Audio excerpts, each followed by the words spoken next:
আসসালামু আলাইকুম। আমি বাংলাদেশ থেকে কাজী জাহিদুল হক বলতেছি। আমি এখন বর্তমানে আছি আফগানিস্তানে। তো আফগানিস্তানকে নিয়ে অনেক অনেক কথা বলছে যে এটা নাকি মানে যে দেশ ভালো না, অনেক খারাপ এই সেই।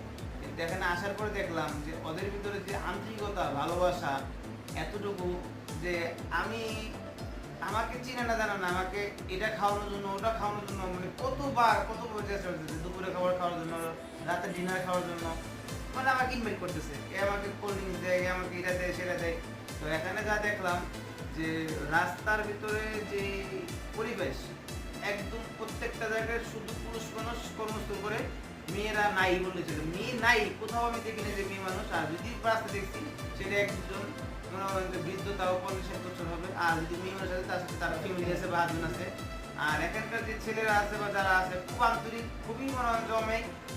এই যে এক ভাই